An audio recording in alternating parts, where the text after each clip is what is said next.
This is going to be one of the best episodes we've ever recorded.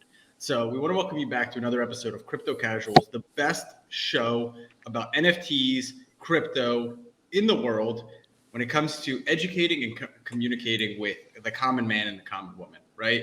Crypto's so new, NFTs are so new. A lot of people out there talk about them. They talk down to you. What we try to do is just have casual conversations with people that are innovating in the space, and hopefully you take away one or two things from the show. So I'll tell you right now, this might be a show you go and instead of increasing the playback speed, you decrease it to like 0.75 or 0.5 because the energy in the room between Cage and Zain is going to be off the charts. Fast talkers, high energy guys. The guy in front of me here, Zain he's someone that was one of the OGs on the Veefriends project with Gary. Okay.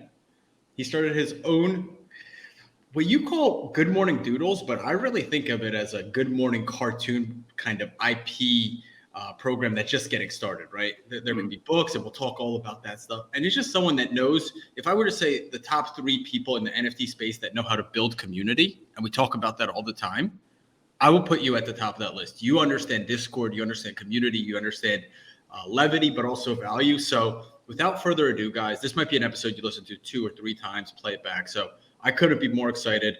Zain, I really, really appreciate it. Welcome to the Crypto Casual Show.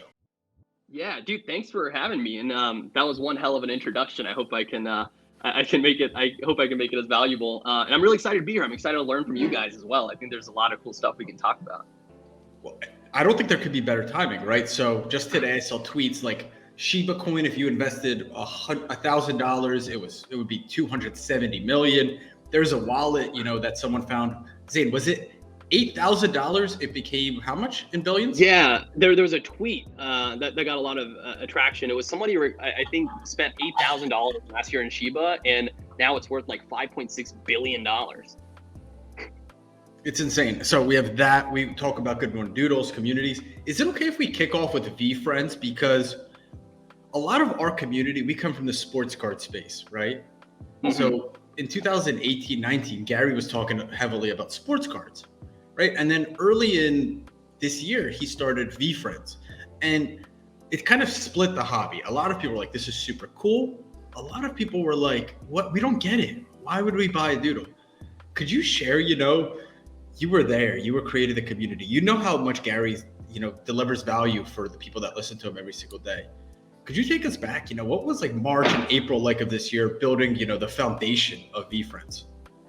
Yeah, dude, it was such an epic ride. Looking back, there was so much I learned. So, at first so I'll say this. So Gary started talking a lot about NFTs, I'd say like December, maybe November of 2020. And at the time I was running I was responsible for his LinkedIn or Instagram, was somewhere in that space. So I was making content for him and responsible for his content on his platforms. So I was like, regardless of whatever this thing is, I should learn it so I can create good quality content for Gary with the context. And so I started digging in. That was like my gateway. And then early 2021, this year, I'd say like February, Andy, who's the president of Veefriends with Team Gary, he reached out to me and was like, hey, we're launching this project. It's an NFT project. We'll tell you more about it. But, would you be interested in being the head of community and content for it? Of course I said yes, because it sounded like a fun opportunity. And it was cool, man. Looking back, one of the things I've learned is we were very, Veefriends was very early. This is before Coolcast. This is before Bored Apes. And just for context, it took, Veefriends is a collection of a little over 10,000 tokens. It took 20 days to sell the collection. Something tells me if Gary or if the same, team of people put out a collection now, or it's going to sell out much faster. It's going to sell out like 20 minutes maybe versus 20 days. So that's how early the project was, because a lot of people didn't have other purchases. For a lot of people, this was their first project they were getting into. So a big focus of ours going into it was putting out a lot of educational material. So you might remember there were a lot of blogs on like, what's a crypto wallet? Like what is Ethereum? How to get Ethereum in your wallet? How to be ready? And just like getting people prepped for this launch and like how to purchase it. That was going to be a big challenge we recognized early on. That was a big focus of mine and the teams. And then we also launched our Discord, I'd say like 2 weeks before the May 11th launch of Veefriends. And even there, we were putting on like office hours with really experienced technical people so people could jump on and get like real-time office hours help and get set up. And that was a big focus of ours. Like, how do you educate on people like what this is? And also like, once you get their buy-in, like how do you actually get them prepped so they are ready to like press purchase. And so, yeah, man, that was a lot of stuff. And I feel like now if Veefriends or any project were to launch, there's so much material, educational material already out there that you wouldn't probably need to create your own. You could just kind of create a curriculum and find other people's awesome YouTube videos and articles and kind of build that out. You don't have to do a lot of the work yourself like we did.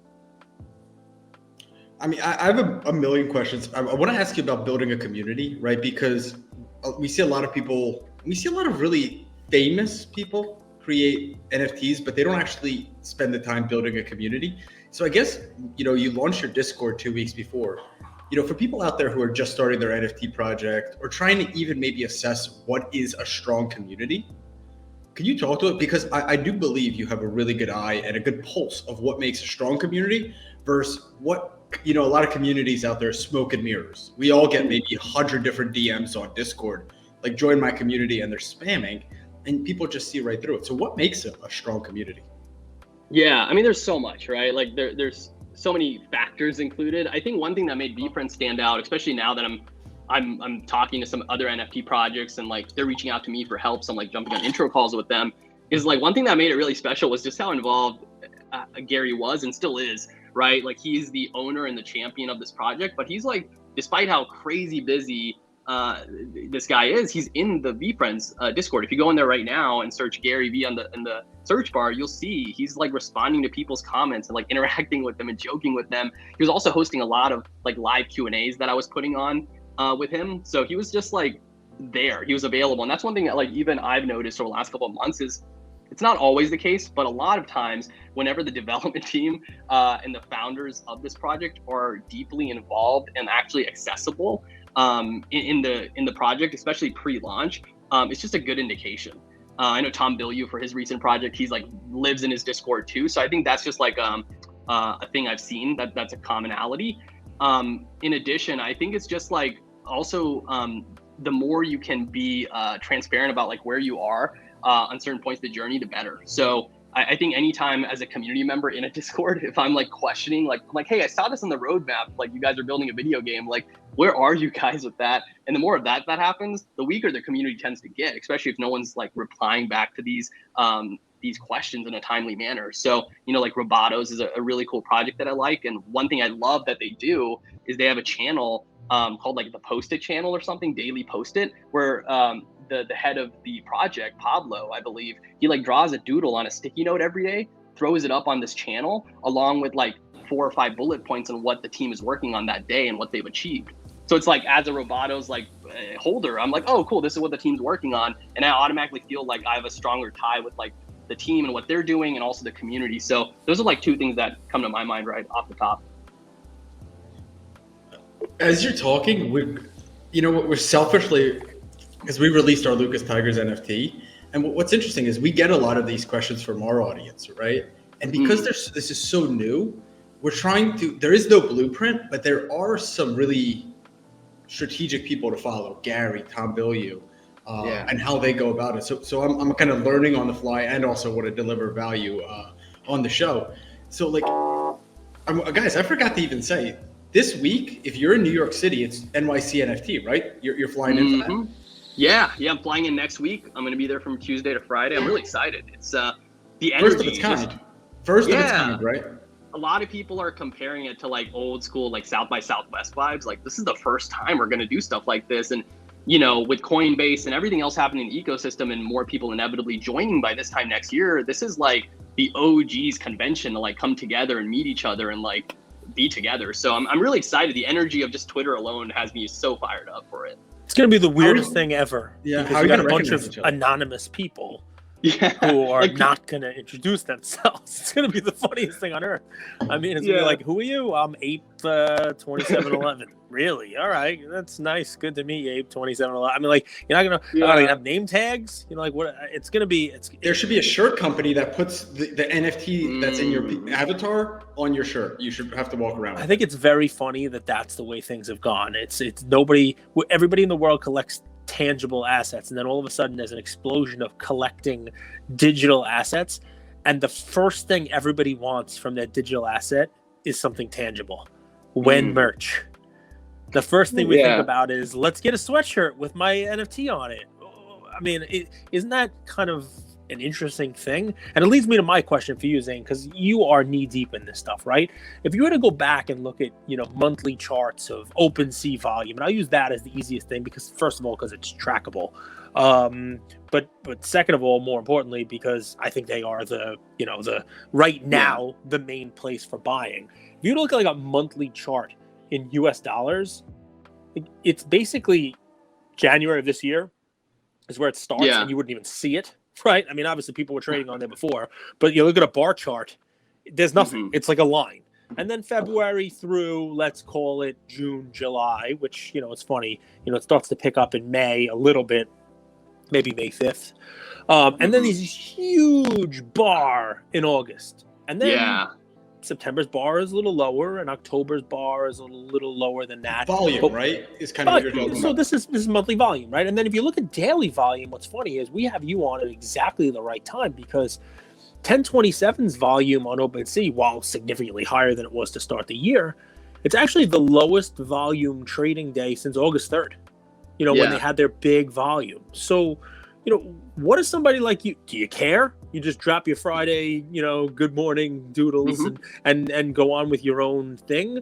Do you have any concern? Do people in the Veefriends world or your own world or the people you speak to, think, wow, this is a bubble. Look at the chart. It's typical boom spike. And then, okay, maybe a little more spike and then down. I mean, what do you say to people who are, old like me, who say, oh, this NFT, it's a bad, it's like pet rocks, it's like one of those kind of things, and maybe I should ask you that after you do NFT NYC, because it's going to be a rabid community of lunatics there. You're like, well, if you think it's going away, you should have spent some time here, Yeah, that's the thing. It's so funny. No, I think I'll answer your question and then I might have something else. So no, I'm not personally concerned. I mean, I think it's just like, and I'm not as knowledgeable as a lot of other people, but I'm not concerned because I have a feeling it's going to go back up inevitably. I mean, right now, like gas fees this whole week are so crazy. I mean, people aren't claiming free mints because gas is costing so much. I was trying to claim a free mint yesterday that I was eligible for, and I went to like claim it, and then gas fees popped up. And usually if they're like, $60, $80, I'm like, fine, it's a free mint, I don't care. It was $300 something. It was like 0.08 ETH. And I was like, of course not. I'm not going to claim that. Like, that's like buying the NFT. And so, there's a lot of factors, obviously, with these altcoins and just a lot going on. But I'm not personally worried. I don't think a lot of the people I talk to who are very much in this bubble of NFTs don't seem to be very concerned. I have a weekly doodle collection, Good Morning Doodles, that I drop 2 to 5 doodles every Friday. I'm going to keep dropping those. And I think the people that are buying those from me are not, unless the gas fees are, crazy, I don't think they're going to let that get in the way of the purchasing decision. And by the way, if they decide to, that's okay too. Because I understand that, because I didn't mint something for free the other day. So I don't expect someone to buy my stuff when gas fees are high. So I'm not concerned. I think it's all going to like ebb and flow and it's going to work itself out. Because I think like sometimes in the NFT space, things feel like they take forever. Like I was on this Twitter Spaces the other day, and someone was talking about like how Cool Cats the floor is much higher. I think it was like 8 ETH now, and they were looking back like, man, we spent months and it's so long. Like everyone was trying to buy my Cool Cat. I held it and now it's worth like this much. Like I'm gonna crush it. And then someone else in the space was like, dude, Cool Cats just came out in like June or July. Like it hasn't been that long. And the guy was like, oh my god, I didn't even make that connection. It feels like it's been since January. So yeah, I'm not worried. I'm curious what you guys think, but I think it's all going to work itself out with all the different moving pieces. I have a theory. Yeah. So what out there?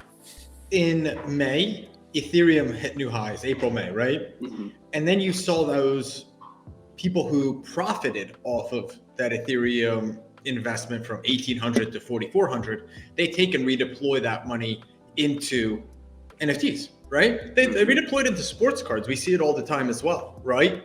We talk about how crypto millionaires are the ones that, kind of move this market. Well, this time it's different. This time it might be Shieba millionaires, right? Like I know we're not Shieba experts by any means, but there's a tremendous amount of wealth that's being generated. And I think it's foolish to say that wealth is going to stay in Shieba coin, right? People take profits, at least partially. And then I believe They want to buy something that's virtue signaling, shows you who they are or what values they have.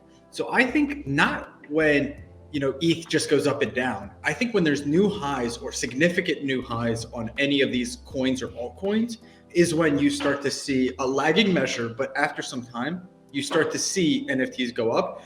And I believe, and we saw this in sports cards as well, I believe we saw kind of base, in August, which is the 10,000 PFP projects. I think in January of next year, we're going to see low mint vintage projects start to appreciate, like 2018-19 ones that have 1,000 or less supply.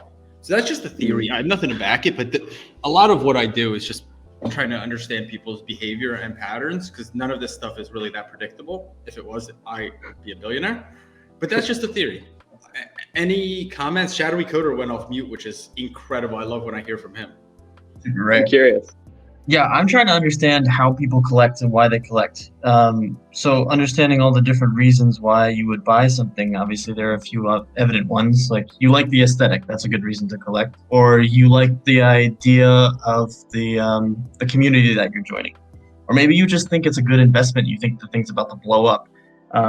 So something I try and figure out, and I'm excited to ask Zain and in Cage now too, like what percentage of your wallet is things that you like just for the aesthetic? What percentage of your wallet is just for money making? But then also then the rest of the world too, and maybe you'll get a better feel of this after you go to the NYC NFT. But that's always been an interesting question for me, because I'm a different kind of investor than most people, I think.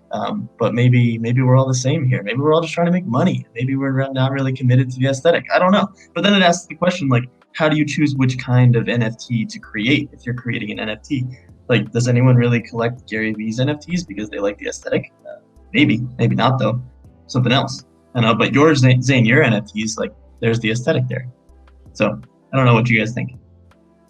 Yeah, that's like the thing you see on Twitter and Discord all the time, right? Is people always trying to figure that out. And like, the reason it's tough is because everyone is different. For me personally, I'd say, like, if I had to guess, 75% of, I'd say like 50% of my purchases were somewhat like visually related, appealing. Like, like there is a big, like, okay, this project is probably going to flip one day and it's going to be a big brand.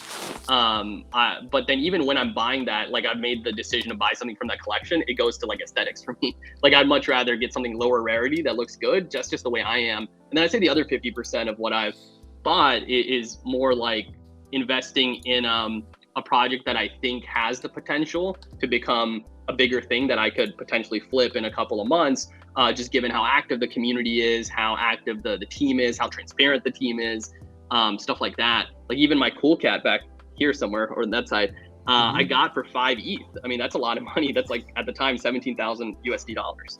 But I bought this specific one and not a more rare one, because I'm just like, oh, it's wearing this it's wearing this like blue sweater, and it has a scarf and has this beret, and it looks like artistic, and I'm drawn to this cat, as weird as it sounds. I'm gonna pay an extra ETH just to get this specific cat, even though it's lower on the rarity side, which is insane as I say that out loud, but I love it so much. I've got a painting of it in my room. And what's crazy is I bought it for 5 ETH. At the time, I think the floor was like 4. And now the floor is like probably 8 or 9, I'm not sure, but it hit an all-time high, I believe, of like 14, not too long after I got my cool cat. So I think eventually I'll be able to flip it for good financial gains, but I also just love the way it looks. I'm even getting like a rug from a friend. He's making a rug for me right now of it. So I'm like 50-50. I trust my instincts, and usually I go into a collection knowing I can flip it, but then in the collection when I'm buying, I make my buying decisions off like the art. And then I do support a couple of smaller artists too, I guess, like similar to me. There's this one really cool collection called Toto is a Good Dog. It's this like really small artist, and he has this character of a dog, and he does, similar to me actually, he does weekly drops where he like takes this Toto, this dog, and draws him in different styles and drops them weekly. And if you buy 5 Clifford the dogs, Big Red Dog, I would buy Clifford the Big Red Dog if someone released that. Yeah, but like, think about it this part way of my now, childhood. Bro, but now the artist of Clifford the Red Dog is dropping these weekly different Cliffords, and if you buy 5 of them and you prove that you have 5 of them, he'll draw you a custom doodle for free. Wow. So that's like why I did that. I'm like, oh, this artist is so great. And if I buy 5 art pieces I like for really cheap, he's gonna draw me a custom one. So yeah, I'd say it's 50-50, but I do like the art side a lot. There's something you said there that I really liked, and I'm going to adopt now too, which is, it doesn't have to be either or. It can be both. You said that you will get into a project because you believe in its fundamentals and you can see its growth, but then once you're in that project, then you can buy it through aesthetic. So it's not either or, it's both. And that's kind of that's an idea I like, and now I might adopt too. But it brings up the question for me, it's like, from what I've seen looking at these projects, it's easy to sell things if they're at the floor. It's easy to sell things if they're at the highest rarity. It's really hard to sell things if they're stuck somewhere in this big middle. And that's probably where lots of the aesthetic sits. And so it's difficult to flip those, I'm guessing. Yeah. Can I also ask if you could add what is highest rarity? Is that top 200, top 500? So just to add to that, because I had the same question. Is that for shadowy? No, it's for you. Oh, okay. Yeah, I mean, it depends, right? It's arbitrary. Like for me, I look at a highest rarity that's in the top like 2%. I'm like, well, like that's like if you get something, in my opinion, if you get something in that world, then yeah, there's probably like more financial gains usually, just because the people that are trying to like buy something in that rarity have the money to buy it.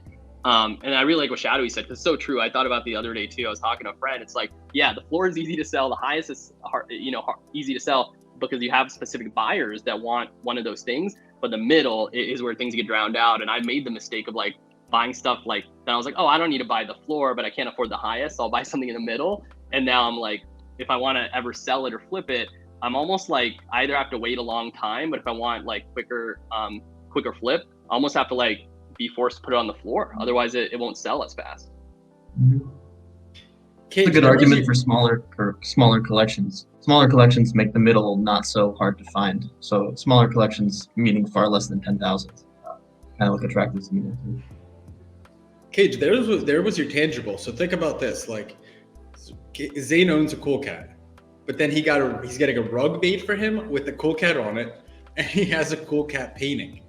So I'm interested, and I want to tell me your take on this. Like, 5 years ago, the same community of NFTers, if someone offered them like a Picasso painting for $20K, they would be like, what the? I don't want a Picasso painting. Or like a Monet, they'd be like, what am I going to do with this? But now this same community loves art, and they're making the paintings out of their NFTs. It's just so fascinating where we've come as a culture, just to watch it unfold. Whether you are, like sometimes I want to look at things objectively. Just watching how that unfolds, it's like, it blows my mind. Hey Zain, I have a theory. You're in the cool cat, so this is it's a good one for you, right? So my theory is that love cage theories. If you go back and take a look at it, February, there was only about 30,000 total users on OpenSea, right? And it didn't really grow that much at all until let's call that month, let's call it whatever it may be, and it kind of grew. But what's funny about it is, if you look at a project like Bored Apes, and you look at a project like even Cool Cats, which came when it came, Veefriends, when those things dropped, let's call it May. In May, the beginning of May, you just crossed over last week of April or so 100,000 users on OpenSea. And obviously it ballooned. You're talking about in August, it started with like 170 something thousand and ended August, well over 300, right? So what I say is that these communities, they've grown with prosperity, and prosperity only. It's sort of like people who got into Top Shot early, right?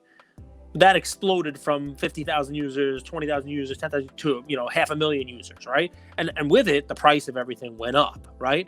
Those, what you'd call potential blue chip, which is amazing to talk about something that's months old as a blue chip, your Veefriends, your Cool Cats, your Bored Apes, et cetera, those are the ones that 10,000 is not a lot of, as you've seen, right? But those communities, they're held up as stalwarts, these great communities. They're the best community to be in. I believe that the reason why they're the best community to be in is because the price has only gone up, and not vice versa. I don't think the price is because the community is so great. I think the community is great and everybody's friends and everyone wants merch because they haven't seen any adversity. They haven't gone through a down cycle. And what's funny is I almost thought I had proven this out, because there was a party in the Cool Cats land when you crossed over 10 floor. Remember the 10th floor? It was like the milk Twitter chugging was owned by Cool Cats, chugging milk all over the place. It was like the greatest thing on earth. Like I was going, I don't have a cool cat. I don't have a not cool cat. I don't have a cat at all. I'm not a cat person. I'm a dog person. Maybe I'm a lion person. Who the hell knows? NFTs are nuts like that. But I didn't chug any milk. But I was thinking about just in solidarity. What a great community. And you know what happened a couple weeks later when Ethereum started going up? That floor was down to like six and change, right? And people were legit falling over themselves to race to the floor, right? And you don't want to call it a crash because it lasted like 2 days. But if you paid attention to it enough, and I watched because we're going to do this show, and I have to be able to add something to it other than my good looks. I watched, and the floor were people who were buying it at 9, 8, and selling at 6.8. 695, taking a loss. And at the time, with Ethereum being what it is, taking a 5-figure loss, I don't want to talk in fiat here, but taking a $10,000 loss on this, right? Which is, it's crazy to see. And I guess, those are the people who shouldn't be in it anyway. But I'm wondering, because I didn't go in the Cool Cats Discord, I probably should have. I wonder what it was like in there when there was a day or two, 48 hours of adversity. And for some, it had to be almost like a who cares, because most people got in at nothing. They got in at whatever it is, and okay, so it's not 10 anymore. Now it's 6 or 7 or 8. Don't worry, it'll go back up. Diamond hands. I wonder two things from you, Zain. One, if that kind of adversity lasts more than 48 hours, what happens in those gray communities? And if those communities, like Cool Cats, which only has prosperity, if those things are susceptible to those swings and that adversity, and those communities that everybody likes to hold up as the reason why NFTs are worth so much are able to be kind of broken down a little bit, what's going to happen to the million NFT projects that have come since, where they haven't had that run up? They weren't first. They weren't there to make their communities all rich. They weren't there for anyone who minted is in the profit. What about the ones where, they were flat, or their price didn't fly and gas prices hurt them? Gas prices make it impossible to even buy the floor because it's doubling the price. And then, so 1, what happens in your community? 2, what happens in the other communities? And then 3, and take this however you like, Zain, because I get long questions. No one's ever going to accuse me of being brief. What does that mean for the space in general? You know what I mean? Because if now 90% of the projects mint, go down, gas prices cost too much money, even if it's nice art, right? They go down, and the vast majority of the people in the Discord are losing money. How do you have a community that's like, wow, I really want to be part of this community? You know what I mean? How do you expect the whole thing to be sustained? Yeah, I mean, there's a lot there, right? I think that's what I do. No, I love it. It makes me think too. Like, these are, I don't even know if I have an answer to all of them. I'll say this, like, when Cool Cats, to your point, was like at an all-time high, and then this dip happened and fell to like, I think, it was like 6th floor. Look, I don't remember, as you were talking, like, what was the Cool Cats Discord like, or what were some of these other Discords I was in like, and I don't remember the specifics, but I do remember being in the smaller communities where like the floor might have been, like 0.1. Smaller, newer projects versus like the Cool Cats that were a little more established. And even though they had experienced a dip, their floor is still like considerably higher than a lot of other projects. I just remember this, like, I just remember the project. I do remember spending time, and there was a lot of negativity overall. Like, I felt like in the community, in the space sometimes in some Discords, but the ones I had noticed it more of were the smaller projects, because a lot of these people were maybe the buyers of them maybe didn't have the as much money, so this was a lot to them when they bought in at 0.06. I'll say, like, with Cool Cats, one thing I love about them is if you look at their announcements, when I think they hit the 10th floor, but like you mentioned, everyone was celebrating. One of the first announcements the next day the Cool Cats team made was, hey everyone, we're excited, this is cool, but keep in mind, let's celebrate and not like be upset at people who sell, because this is life-changing money for a lot of people. Yep. And I think, like, whenever communities approach it as like, hey, let's not make fun of people that might even sell for a loss, because we don't know like what their life situation is like they might actually have just had a medical emergency, someone might have lost a job. So I guess, like, going back, a lot of like the oh my god, should I sell? Should I just hold ETH? What was happening in a lot of smaller communities, at least I was in. I'd be curious what the data actually looks like, of course. And yeah, I think in terms of like how can some of these smaller projects survive? Like that's the hard part, right? It's like that's why I mentioned earlier, like being transparent on like where you guys are in your progress makes a big difference, and showing like your roadmap, and not just like what the roadmap is, but like again, where are you? Like what milestones are you hitting? And like what are the deadlines? Like as transparent as you guys can be, even if you're missing the deadlines, is amazing, because that's gonna get someone that could be the difference of like holding a token and selling it for a small loss and getting some ETH to hold. And you know, I've had a lot of like interesting projects and people hit me up recently that I've been talking to just about their community needs, and they're trying to like launch a project during this weird time where like ETH is high, gas is high, and like people are maybe less there's less chance of people buying NFTs or taking a chance on new projects. And my answer is like, yeah, but like what's going to make you stand out, and what are you going to do to show them that you're taking this seriously? How are you going to be involved in your Discord community and Twitter communities? How are you going to give access, and are you willing to do a 3-hour live Q&A every day leading up to the launch? Like what are you doing to show that you're really involved? And those little things make a big difference. I mean, I hold tokens for certain communities, and the ones I hold on to long term or plan to hold on to long term are the people whose teams are being transparent and they're very, very involved and active. I have something, but KJ, you want to follow up at all? No, I mean, I think it makes sense. Obviously, you know, the more active, the more fun stuff. It's just, you know, what I want to get down to, and look, you have to be a believer in NFTs, obviously, or you're not. Is, you know, one of the things I've been trying to think about with this is the PFP project, especially. There is an infinite supply of these, and now with like, you know, when Luke came out, true. How is it not true? Any person can make any 10,000 of anything. It is legit the easiest thing in the world to do. It is infinite. And then when you get something like loot involved, it's not even art. It's not even drawings. Now it's just like the spoken letter. Now, you know, now it's just letters. It's print.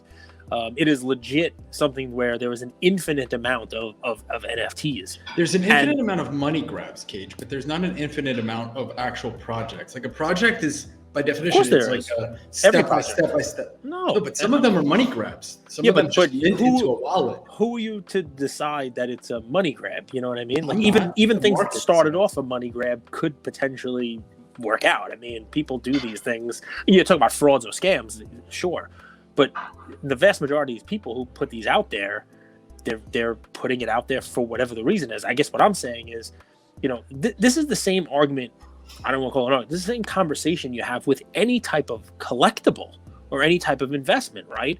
There are a finite number of potential investors, where there's an infinite supply of potential things to invest in, whether they're cash grabs, projects, whatever the hell you want to call it. There's an infinite amount of these that can be made, right, for people to invest in. And, you know, one of the big questions I have is retail investors haven't even really gotten into this yet. I mean, this is the same crew of folks.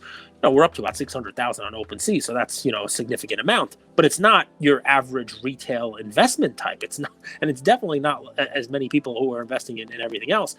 So does that mean the PFP projects have to slow down? Does that mean that, you know, there's an overall slowdown?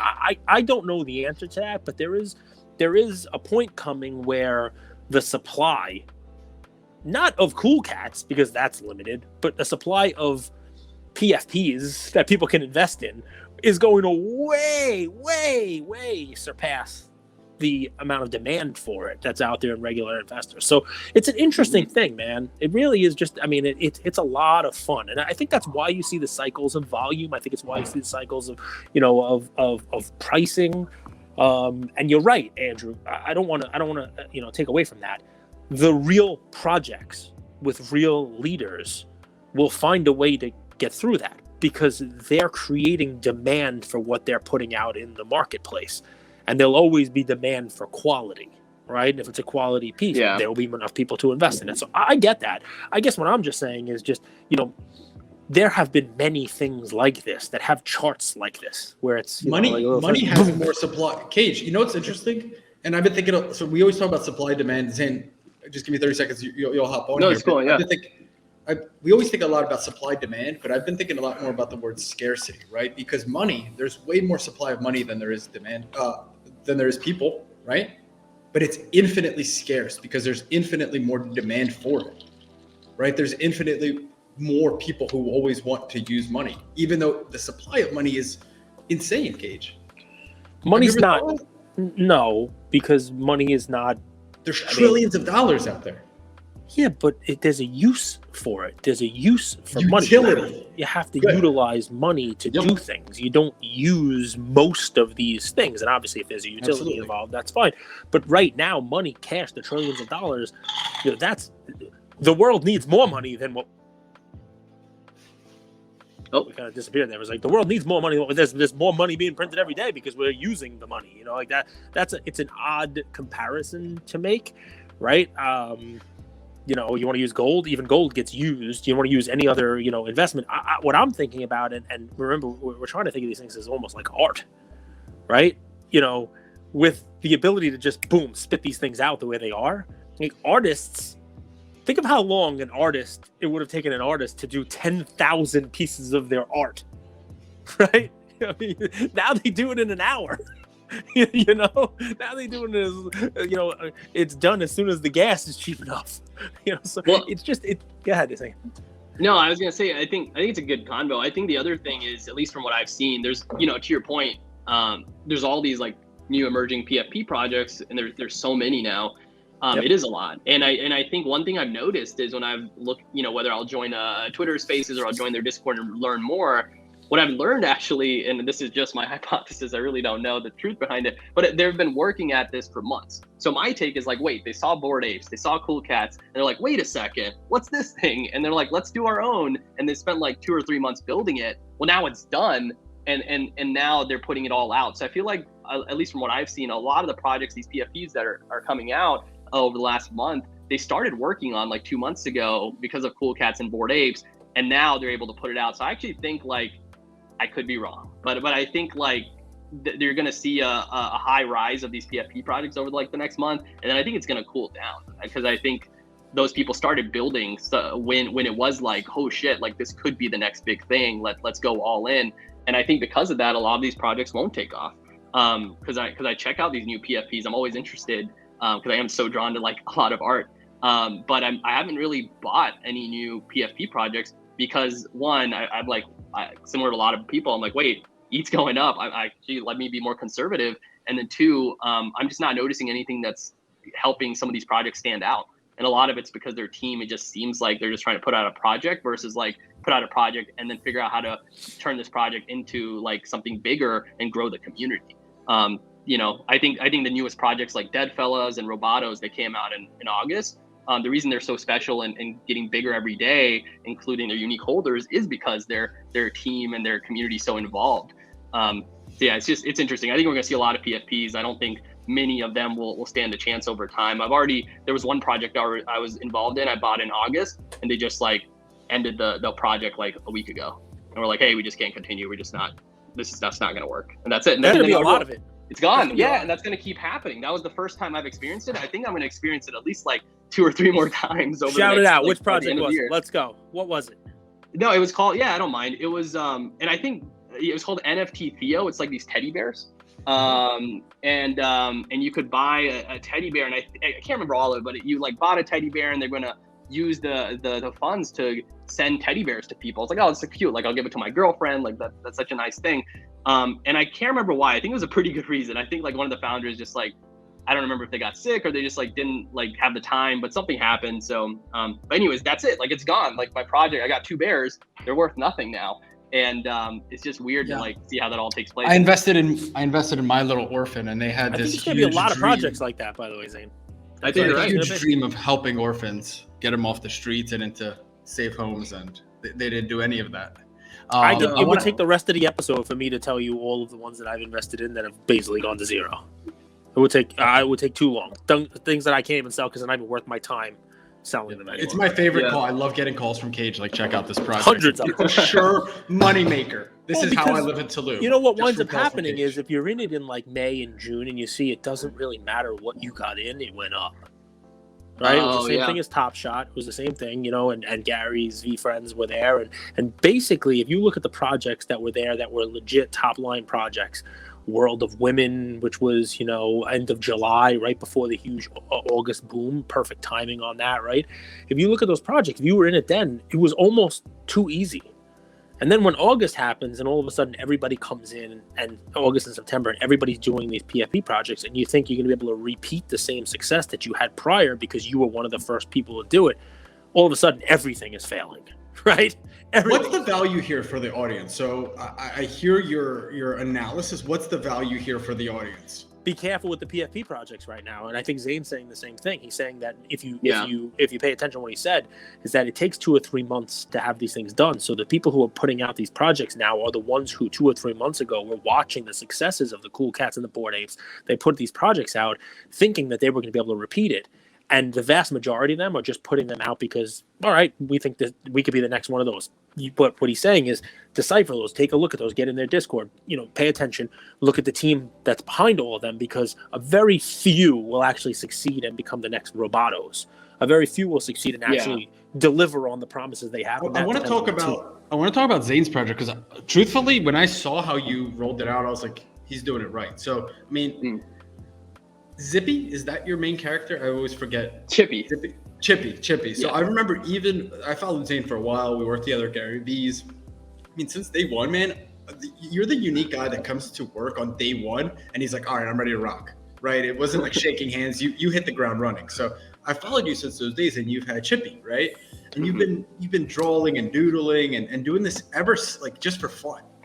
And then recently, and I think more projects are going to go this route, right? You have a little bit of a storyline and narrative. You've built up the IP of like who he is. You've created a personality for Chippy, and then you release weekly 1, 2, or 3 different cartoons, right? So back to that word of scarcity, you create that scarcity right off the bat, right? You're not launching 10,000 and hoping they sell out. You release 3, you release 2. So talk us through how you released your project, because I thought you did it really right. I was like, this guy gets it. He's built up this community, and now he's going to release them kind of like through a drip mechanism. I appreciate that. Yeah, I mean, it's funny. I wasn't that strategic. Looking back, it looks like I was, but I'm not. I wasn't that. You know, to be completely transparent, what happened, just at a high level, is I was working at Veefriends. And I left Veefriends after working for Gary for like 3 years because as much as I loved it, I just wanted to try something new. I joined a startup with a friend. They were building a platform for Web3 communities. I joined the startup. They're great, but it just wasn't for me. And I left like 2 months later. And instead of joining another company, I was like, wait, let's take a bet on myself. All I wanted to do my whole life was draw. Like, why not just take a chance, see if this works out? And if it doesn't, in 4 months, I'll just get another job because I saved up. And so that's where we are. And you know, I'm working on 2 projects right now, right? So there's this Good Morning Doodles project that you referenced, where every Friday I'm dropping anywhere between 2 to 5 doodles. And to be completely transparent, as you know, yes, the scarcity and stuff worked out, but to be honest, the reason I even did this project the way I did was I was a little insecure. I was like, I'm not an artist. I don't have like an art degree, or I don't have any of these credentials. Are people actually going to even want to buy any of this? So I'm like, let me put out one. And my first doodle that I dropped was this cartoon I made, and I dropped it on a random Sunday. I didn't tell anyone. I just dropped it on OpenSea using the OpenSea contract as a collection, and I just posted on Twitter like, "Hey, just made my first NFT." And dude, it got sniped like in less than a minute after I posted it on Twitter, and that was like weird. Why did someone buy this? And then that gave me a little bit of confidence, and I was like, "Hey, let me drop 2 next week on Friday." And I dropped 2, and they got sold out in like 40 seconds. I was like, "Wait, what's happening?" And what I found out was, 1, people did like the art. They did like it. I'd say like 80% was the art, but then the other 20% was, hey, Zain, we know you well enough to know, like, 1, we just want to like support you, but 2, you're probably going to do something else with this. Like, you're going to reward us in some weird way, even though I didn't promise that. And sure enough, now I'm working on another project in conjunction where it's going to be a bigger project. It's not going to be a PFP, but it's going to have a little more supply. It's going to be easier cost of entry, but I will reward these OG doodle holders. So that's kind of where I'm at right now. But it started honestly with just like, as an opportunity to prove to myself that it is a thing you can do and you can be successful at. I know we're short on time here. I think the big thing I heard, and guys, go give Zain a follow. So it's you see his name is Zain Gaziani. Did I say that right? Yeah, that's spot on. It's just a period in between those on Instagram and on Twitter. Same thing. Yeah, it's if you search that name on Twitter, you'll find me. One of the best follows. Mixes in creativity, good vibes. I think you're kind of funny. You have an interesting sense of humor too. I think the big thing I heard is you save money. Like, I think a big difference in some of these projects is how over leveraged people are, right? Like, a lot of people can't hold through the ups and downs because they're over leveraged. Like, what's interesting is I don't believe you can buy stocks with a credit card, but you can buy crypto with a credit card, right? And we know how cheap money is. So people out there, let's say their net worth is 50K, they're probably in like 150K in crypto, NFTs, all that stuff. Like, people are incredibly over leveraged. And that worries me a lot because on November 2nd, from a macroeconomic standpoint, the Fed is going to be talking and all that stuff. And if interest rates go up, it's going to have a really interesting trickle down effect. So from a macro standpoint, look at that. Cage, any final questions for Zain? Guys, if you're in New York City, NFT NYC, how do you even sign up for that? Like, how do you get a ticket? It's already sold so out. You got to get it on secondary. Yeah, the event's sold out. That's the crazy thing. I actually just made a cartoon about it. NFT NYC, for whatever reason, and there's probably good reasons for it, but didn't do an NFT. They didn't do one. Yeah, it's like real, just like a normal ticket you buy, like, you know, Ticketmaster or something, instead of doing an NFT, which cracks me up. But yeah, you have to actually, it's already sold out, so you have to buy from people that already have it. I'm not even actually going to go to the official event. I think I'm just going to chill during the day and work, and then I'll be at the unofficial events with actually get to meet people and stuff. So here's my last question for Zain, right? So focusing on two people who are maybe putting a project out now, or people who might have put a project out and maybe it stalled, maybe it didn't have the results that they wanted. The teams out there who are thinking about the space. What kind of advice can you give them? What kind of advice from Veefriends, from what you're doing, from the communities you're in, from the projects like Cool Cats that you're in? What kind of advice can you give somebody who's maybe saying, I failed, right? My thing's not doing what I thought it was going to do. Shoot. Yeah, I think that's important, man. Well, the cool thing about NFTs are unless you I guess just end the project, you can always revive it, right? I know there's been a couple of instances where that's happened, and I think if I was responsible for a project, or I was on a team that had a project that didn't do well and it isn't going up, but I have some sort of community on Discord or on Twitter, I'd be where the community is and host. I'd reach out to all of them and I'd host some sort of a Q&A. I would just ask hey, you're a holder, or you were a holder. What happened? Was it another project? Did we not give you enough things? And I'd also look at the feedback, because a lot of people that buy into projects and sell for a loss usually are pretty vocal. They might tell you, they might post about it on their Twitter. They might at least tell you on your Discord. Go back and read those comments. You'll find most of your answers there. And I'd say if you're a new builder, like we mentioned earlier, right, is there's so many projects happening. There's going to be more and more every day. It's going to get more competitive as a solo artist or as a bigger team. So just figure out what's going to make you stand out, because to your point, the quality projects are still going to stand out. You just have to and just be active.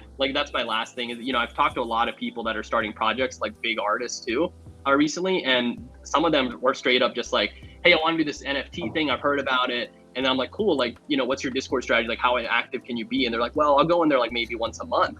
Once a month, you're not going to, your project's not going to succeed. Once a month, you need to be on there once a day minimum.